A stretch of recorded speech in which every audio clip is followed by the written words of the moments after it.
Hello and welcome to another conversation about games. My name is Mark and we're joined today with Rob. Hello, how are you doing? I'm doing well, and I hope everybody watching this is also doing well. Yes. Anyway, today we're talking about the latest in the VIII franchise. Yes, we've got VIII, Lacrimosa of Dana. Well, actually, I've been pronouncing it as Wise for years because I thought it was Wise, YS. And it's not Wise, it's not Ease, it's not Is, it's basically Is. In Japanese, it would be pronounced Isu. Oh. Yeah, so it's basically Is, not Is, not Ease, not anything like that, not Wise or anything like that either. It's basically Is. It's one of those games where it's just like, I think everybody pronounces it different. Yeah, I don't think anyone's going to change how they pronounce it. I mean, after we've talked about it today, and even during this conversation, I will probably refer to it as Wise because that's how I know it. Yeah, it's hard to change things, and to be honest, it's not that big of a deal. No, I mean, at the end of the day, this is a franchise that's been around for a long time, so I don't think I think it's gone way past the point of caring what you call it. I mean, it started off in '87 on on the Master System, I think. I think it was the PC Engine in Japan, wasn't it?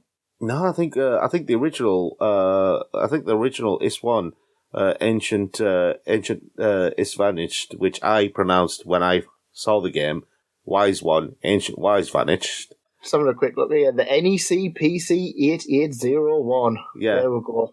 Oh, yeah, that was the original Japanese release, wasn't it? It was Europe and America was on the Master System in '88. Sorry. Yeah. Yeah, but that was a very strange affair. And then you had number 2. You have Wise 2, Ancient Wise Vanished, the final chapter. Then you have Wise 3, which I actually have sitting on my shelf on the Mega Drive. Wanderers from Wise, and then Wise 4, Mask of the Sun, which some swine stole my copy of. Wise 5, Lost Kevin, Kingdom of Sand. See, I always thought that was Lost Kevin. And I kept thinking, who the hell is Kevin? All of them seem to have weird names. But the thing is, it started getting different in the PS2 era when it came out with Wise, The Ark of Napishtim. Because that was out on the PSP and on the PS2, and I've got the PS2 version, and it was surprising because I hadn't played a Wise game since I was a kid, and then I played that, and I thought, oh, this is very different. Remember the Breath of Fire games? Yeah. When they did the Breath of Fire games on the PlayStation 1, they were very much top-down, typical JRPG affairs, and then they did Dragon Quarter on the PS2. The one that everybody tries to forget. Yeah. It wasn't actually as bad as people thought, right? And it holds up. It doesn't hold up as well as maybe it could have, but it doesn't hold up that badly. Yeah. Okay. But Wise the Ark of Napishtim is a bit like that, to my mind. It was a step away from the old, from the Wise format, the typical Wise format that we got used to. Then they did Wise Origin, which is kind of a prequel to the 8 previous installations in the Wise video game series. And then they did Wise 7, and then it's now Wise 8, Lacrimosa of Dana, which actually came out in Japan last year on the PS Vita, and I think it came out on the PS4 as well, and is out here on the Vita and the PS4 as well, and I played it on the PS4. Now, first thing I want to get out of the way is, before anything else, this starts off in true blue Wise fashion, right? It starts off in, if you've ever played a Wise game, you'll know one thing, right? If Adol Christin is in town, you leave, right? If Adol Christin is on your boat, you get off that boat. If Adol Christin is on your train, or on any mode of transport that you are on, you get as far away from that red-haired boy as possible, right? He is a magnet for trouble. He's the one that your parents warned you about, He's the boy who your mother told you would lead to trouble. You know, he'd lead you down the wrong path, and my God, he does it by accident. Yeah, he's kind of one of those one-man wrecking crews, isn't he? Well, it's not. The thing is, I can just imagine adults' parents just wringing their hands going, it's not his fault, he's a good boy, and he is a good boy. He doesn't mean to be anything like this. But he's kind of the Mr. Bean of the fantasy RPG world. He is. Think about it, right? Think about every single thing that boy has been through. He's Mr. Bean of the JRPG world. I just love how he managed to go on so many adventures. By accident. You know the 5-year-old child who thinks going to the supermarket with their mum is an adventure? That's adult Kristen, right? When something goes wrong, that's an adventure. He's like a 5-year-old child crossed with Mr. Bean. Or Mr. Bean at 5 years old. I don't know. I don't care. But that is adult Kristen, right? He's a lovely fella, you know, got a lot of time for him. And that's obvious because I played this game to death, and I played Ark of Napistim to death, and I played Memories of Calcutta to death, and I've played every Wise game I've got to death. I have a lot of time for him. But yeah, I mean, it's one of those games that say he's kind of there just to push the story on, but he kind of just, he's not, he is an important part of the story, but he's kind of just there for a familiar face. Well, as the whole thing goes around, really, isn't it? It kind of is that, and it isn't. I think in Lacrimosa of Dana, it's less the case that he's kind of a non-entity as a character. You know, one of the things, as you said, one of the things that's been quite obvious in the Wise games is that adult Christian is basically the connector. He connects all of the games together. But it's the characters around him that make the game interesting. You know, He himself isn't that interesting. Memories of Calcutta was kind of a prime example of just how uninteresting Adol has been as a character in a lot of the Wise games, because he's lost his memories, so he's going around trying to find his memories, and it's the people around him who are helping him. It's their stories that keep the game interesting, because he's very much a blank sheet of paper. With this, Adol is, you know, fully functioning. He's, you know, all the neurons in his brain are firing correctly. And him and his friend Doggy are trying to travel to a particular part of the world, and the game starts off with them being on a ship. Right. So you know how that's going to end up. Yep. And again, it's through no fault of his own, right? It's through no fault of Adol's own. It's not his fault, right? I feel like his parent now, justifying his actions. He's a good boy. So Adol is working as a sailor temporarily. Doggy is working as kind of a ship's handyman type, you know, labourer type thing. And they're on this passenger cruise liner called the Lombardia. It's a 4-masted ship. It's looks really good, and exploring the ship is actually quite fun because that's the first thing that you do. And the captain, he is holding a party for the guests on the Lombardia. And so while that's going on, you have to patrol the ship, and that's your first mission, right? Patrol the ship, blah, blah, blah. Just make sure there's nobody suspicious, and you get to meet all the guests. And it's important that you do actually talk to all the guests, because these are people who will be important to you later on in the game, right? Right. Now, there is an island near where the ship is, and it is the island of they pronounce it in the English dub as Seiren, but the way it's written is more like Seiren. You remember the high school from what was it, Crocus Basketball? Yeah. And it's spelt more like that, but they pronounce it as Seiren, and I think they pronounce it as Seiren because it's this cursed island, and any ship that goes there never leaves. Nobody's ever landed on there. Blah blah blah. You can't go near it. Your ship will sink. So obviously, kind of, you know, and they have the whole Greek element in there. So obviously, they try and call it Seiren just to maintain that link to Greek mythology, which is nice. You know, they even use the word Greek a lot. Yeah. You know, to refer to a particular place called Greek. So, is it supposed to be in the real world? Because I couldn't remember the old ones actually being taking place on Earth. No. It's not. This is not in the real world. This is Wise. This is in a different world entirely. This world has 2 moons and magic and dragons and stuff like that, right? It's as far away from the real world as you can get. But it still has Greece. No. It doesn't have Greece. It has Greek. Oh. Right? It doesn't have Africa. It has Africa. Right. Okay? So these are variations on real world names, which is fine, right? But anyway, back to the ship. That was a deviation.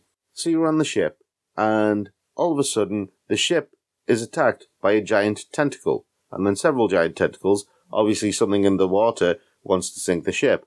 As you fight off one tentacle, but then the tentacles win. You go overboard. You wake up on a beach on the island of Seiren, and you have to try and figure out what to do now, because apparently nobody's ever left this island. Right. So you go around exploring the island, and the first person that you meet, a young woman called Laxia, who is having a wash in a stream, and she's got a towel wrapped around her, which drops after you startle her. So, obvious bit of fan service there. You don't get to see anything. There's no full frontal nudity or anything like that. It's just kind of a nod to all of those fans of fan service in video games. So it's very anime, isn't it? I was watching the trailer before, and 90% of the trailer was like anime. Style. Okay. Style. No.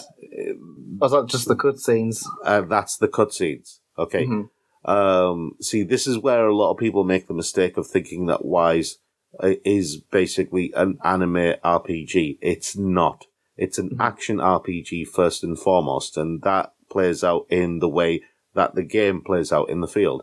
You are very much on point, and you can switch between your characters, because the enemies that you face in the field, they will be weak to certain types of attack. You've got like pierce attack, slash attack, and crush attack, right? Mm-hmm. And so flying enemies, for example, they're weak to pierce attack, so you'd switch to Laxia, because she uses a rapier, and so she does pierce attacks.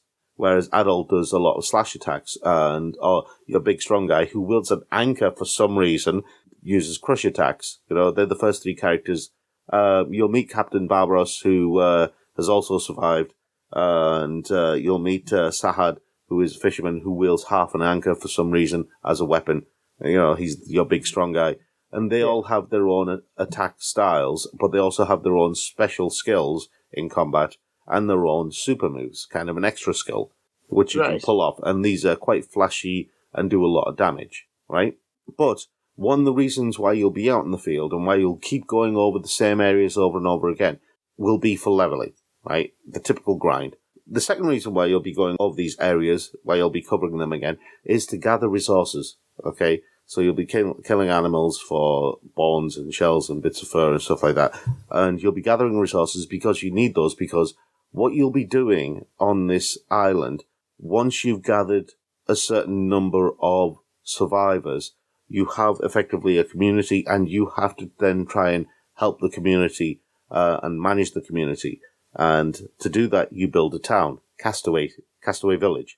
And in that village, you'll have a blacksmith, you'll have a weaver, you'll have various people like that, you'll have a quest board, and that encourages you to go around doing more stuff so you can get better equipment, and so you can actually try and continue building the ship that hopefully you can use to escape the island. Mm-hmm. Now, on the back of that, you have another problem, right? And the problem has to do with Adol when he goes to sleep. And when Adol goes to sleep, he keeps dreaming of a girl called Dana. And Dana belongs to a civilization that is far more advanced than anything in the world at that point, right, in terms of technology. And Dana has been chosen to be a maiden at the temple of the great tree spirit, or whatever it is. I can't remember the exact naming of it. But Dana is a very precocious girl. She likes to be direct, and she's quite bold with her actions. And you actually get to play as her as well, right? Right. And through Adol's eyes, it's as if he's living Dana's life. And this is one of the things that I really like about this game, right? Is the fact that you have this duality of story. You have the whole Castaway thing, that Adol is playing, but then you have Dana's story as well, which is effectively the history of the island. Mm-hmm. Okay. And this is where things get interesting, because eventually their paths will cross in reality, right? Yeah. And that's where everything does get very, very interesting. One of the things with the Wise games, and this has been a thing for all of the franchise, is that they tend to have interesting settings, interesting characters, and interesting stories, and phenomenal music. This one, Lacrimosa of Dana it's good with the music, it's great with the effects, it's good with the music, but I wouldn't say it was superb. I have... Some of the tunes are quite catchy. Some of the tunes are kind of annoying. Yeah. Just like anything. But it serves its purpose. Where this shines, though, is this is Falcom's first attempt at doing a proper Wise game on the PS4, right? Yeah, because the Falcom's kind of known for kind of... See, I'm going off maybe their Trails of Cold Steel and similar games where the kind of... They released them on the PlayStation 3, but they kind of felt like early PS3, late PS2 type games rather than something that pushed the system. Yeah. Well, this doesn't push the system, but I will say this, at times, this can look like a PS3 game, right? Mm-hmm. Especially when it comes to the character models and the character designs. But when it comes to the environments, it's very clear that this is definitely a PS4 game because of the environments. And I know that Falcom have been doing a lot of stuff for the PS3 and the PS Vita, and this, I think, would look amazing on the Vita, right? Yeah. And I know Memories of Calcutta looked fine on the Vita, right? And so I think this would look amazing on the Vita. On the PS4, it really does work, because you can ignore the kind of late PS3 era character models. That's fine. There is a lot of voice acting in this, and you have an English or Japanese dub. You also have subtitles in either English or French, which is great. But I think the thing that will keep you coming back to this game is the story of Dana. And I have to say, the story of Dana is more compelling than the story of Adol in this game. Adol Christian and his companions in Castaway Village. That's fine. That's all well and good. There are no footballs called Wilson or anything like that. So you can relax. There's no Tom Cruise appearing in this. Dana, on the other hand, this game starts off with an excerpt from Adol's memoirs about how he's done so many things in his life, but he knows for a fact he could never make the choice that she made. And that's a hint of things to come. Right. So, from what it sounds like Adol's just kind of there, like we said before, just to kind of push the story of Dana on, really, isn't he? Well, he's there as the connector again, but in this game, he's a lot more of a character. He has more of a personality in this game, and you get to make those choices, as always, as you can do in the other games. You get to make those choices. And the thing is, how other people see Adol in this game is a lot more relevant, because Adol is one of those bits of glue that holds Castaway Village together. So the opinion of the other survivors is very important for you to get new quests, for you to get better equipment, for you to get cheaper prices, that sort of thing. Yeah. So the way you answer questions is actually quite relevant, and that's one of the things that adds to the enjoyment of the game, but also adds to kind of Adol as a character in terms of rounding him out, because it's a bit like, in the Telltale games, the adventure games where they said so-and-so will remember that. This kind of plays a little bit like that. Not that much like that, but a little bit. It's got elements of that. Right, that sounds cool. Okay, so after you get blood off the ship, the game basically goes into this animated cutscene introduction, which shows you all the characters, the village, the island of Seiren, Dana, Adol, everything. It's very well done. It's got some really nice music. It's very well put together. And then it goes into the game proper with Adol waking up on the beach thinking, where the hell am I? Picks up a rusty sword and starts hitting dogs with it. Dogs. Just like Earthbound. Yes, just like Hit Earthbound. dogs for XP. Well, it seems to be a thing with Falcom games. I don't know why. They seem to be cat people, I think. I think they're cat lovers. There was a cat as a main character in there, Trails of Cold Steel, kind of, wasn't there? So... Yes, there was. So, yeah, not sure why, but there's the usual bestiary of fabulous and weird and wonderful creatures that Falcom tends to create from the depths of whatever recesses of someone's mind they have on tap at that moment in time, including some kind of cross between a dinosaur and a dragon, which is kind of freaky and scary and also quite tough to beat at the level that you're at when you fight it. So, VIII, Lacrimosa of Dana, is, it's out now, on the PS4, and I would heartily recommend it for any fan of JRPGs. It's a solid action adventure. If you liked Sword Art Online Hollow Realization, right? If you liked that, you're probably going to like this. Well, from the sounds of things, it sounds like it's a good shout out to JRPG fans in general. Yeah, well, especially fans of Wise or fans of the franchise are going to adore this. Because, I mean, I play a lot of JRPGs, but I've never really touched this series just because it's kind of one that passed over. Yeah. Also, if you're a fan of the Trails series, you're going to love this. Oh man, I'm going to have to get this one now. My one weakness, Trails off. Do you agree with what I had to say about VIII, Lacrimosa of Dana? If you do, like this video, subscribe to our channel. Over here, we've got some other conversations about video games, and over here, we've got some interviews with interesting people that we found. Over here, we've got our Patreon, so if you like what you're watching, then, support us on Patreon. It keeps the lights on, allows us to do more of these things. And that's it from us. I've been Rob. And I've been Mark. We'll see you next time.